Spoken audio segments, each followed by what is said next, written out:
क्या सच में अमरनाथ गुफा में भगवान शिव ने माता पार्वती को अमर होने का रहस्य बताया था? आखिर हर साल बर्फ से बनने वाला शिवलिंग कैसे बनता है? और अगर आप 2026 में अमरनाथ यात्रा पर जाने की सोच रहे हैं, तो ये वीडियो आपके लिए किसी पूरी गाइड से कम नहीं है, क्योंकि आज मैं आपको अमरनाथ यात्रा की ऐसी पूरी जानकारी देने वाला हूं, जिसे जानने के बाद आपकी यात्रा आसान, सुरक्षित और यादगार बन जाएगी।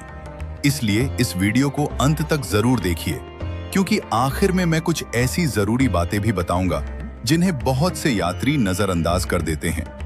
दोस्तों, अमरनाथ गुफा भारत के केंद्र शासित प्रदेश जम्मू कश्मीर के अनंतनाग जिले में लगभग 3,888 मीटर यानी करीब 12,756 फीट की ऊंचाई पर स्थित है। ये गुफा दुनिया के सबसे पवित्र शिव धामों में से एक मानी जाती है। मान्यता है कि यहीं भगवान शिव ने माता पार्वती को अमरत्व का रहस्य सुनाया था। इस रहस्य को कोई और न सुन सके, इसलिए भगवान शिव ने रास्ते में अपने सभी साथियों का त्याग किया। पहलगाम में नंदी बैल, चंदनवाड़ी में चंद्रमा, शेषनाग में सर्प, महागुणस टॉप पर पुत्र गणेश और पंचतरणी में 5 तत्वों का त्याग किया। इसके बाद वे माता पार्वती के साथ इस पवित्र गुफा में पहुंचे और अमर कथा सुनाई। कहते हैं कि उस समय 2 कबूतरों ने भी यह कथा सुन ली थी और तभी से वे अमर हो गए। आज भी कई श्रद्धालु इन रहस्यमयी कबूतरों के दर्शन होने का दावा करते हैं। अब बात करते हैं उस बर्फ के शिवलिंग की, जिसे देखने के लिए हर साल लाखों श्रद्धालु यहाँ पहुँचते हैं। यह शिवलिंग प्राकृतिक रूप से गुफा के अंदर टपकते हुए पानी के जमने से बनता है। मौसम और तापमान के अनुसार इसका आकार घटता बढ़ता रहता है। यही इस स्थान का सबसे बड़ा चमत्कार माना जाता है। अगर आप 2026 में अमरनाथ यात्रा की योजना बना रहे हैं, तो सबसे पहले आपको यात्रा के लिए पंजीकरण करवाना होगा। यात्रा बिना वैध पंजीकरण और आवश्यक स्वास्थ्य प्रमाण पत्र के नहीं की जा सकती। यात्रा से पहले अपनी फिटनेस की अच्छी तरह जांच करवाएं, क्योंकि यह ऊंचाई वाली कठिन यात्रा है। यदि आपको हृदय, फेफड़ों, अस्थमा या गंभीर बीमारी की समस्या है, तो डॉक्टर की सलाह के बिना यात्रा न करें। अब जानते हैं यहाँ पहुँचने का तरीका। अगर आप हवाई यात्रा करना चाहते हैं, तो सबसे नजदीकी एयरपोर्ट श्रीनगर है। वहाँ से टैक्सी या बस द्वारा आप पहलगाम या बालटाल पहुँच सकते हैं।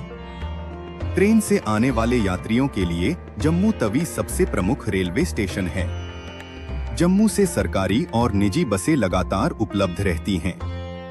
सड़क मार्ग से भी जम्मू, श्रीनगर, पहलगाम और बालटाल आसानी से पहुंचा जा सकता है। अमरनाथ यात्रा के 2 प्रमुख मार्ग हैं।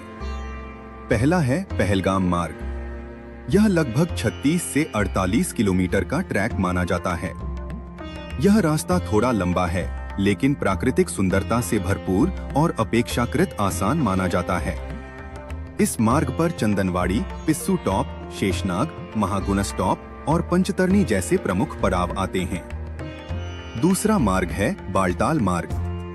यह लगभग 14 किलोमीटर का है। दूरी कम होने के कारण कई लोग इसे चुनते हैं, लेकिन यह रास्ता अधिक खड़ी चढ़ाई वाला और कठिन माना जाता है। अगर आपकी शारीरिक क्षमता अच्छी है और आप एक ही दिन में यात्रा पूरी करना चाहते हैं, तो यह मार्ग आपके लिए बेहतर हो सकता है। अगर आप पैदल यात्रा नहीं करना चाहते, तो घोड़ा, पालकी और हेलीकॉप्टर की सुविधा भी उपलब्ध रहती है। हेलीकॉप्टर सेवा आमतौर पर बालटाल और पहलगाम दोनों तरफ से निर्धारित स्थानों तक संचालित होती है, लेकिन इसकी बुकिंग पहले से करना बेहतर रहता है, क्योंकि सीटें जल्दी भर जाती हैं। अब सबसे जरूरी बात, यात्रा में अपने साथ क्या लेकर जाएं? अच्छे ग्रिप वाले ट्रैकिंग जूते, गर्म जैकेट, रेनकोट, ऊनी कपड़े, दस्ताने, टोपी, अतिरिक्त मोजे, पानी की बोतल, सूखे मेवे, चॉकलेट, एनर्जी बार, आवश्यक दवाइयाँ, पहचान पत्र, मोबाइल पावर बैंक और थोड़ा नकद पैसा जरूर रखें।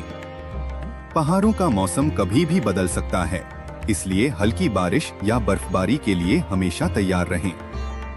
यात्रा के दौरान ऊंचाई की वजह से सांस फूलना, सिर दर्द या थकान महसूस हो सकती है। ऐसे में जल्दबाजी बिल्कुल न करें। धीरे धीरे चलें, पर्याप्त पानी पीते रहें और प्रशासन के सभी निर्देशों का पालन करें। जहां भी सुरक्षा बल या मेडिकल टीम दिखाई दे, उनके निर्देशों को गंभीरता से लें। रहने और खाने की बात करें तो यात्रा मार्ग पर कई स्थानों पर लंगर, टेंट, कैंप और मेडिकल सुविधाएं उपलब्ध रहती हैं। फिर भी अपनी यात्रा की योजना पहले से बना लेना सबसे अच्छा रहता है।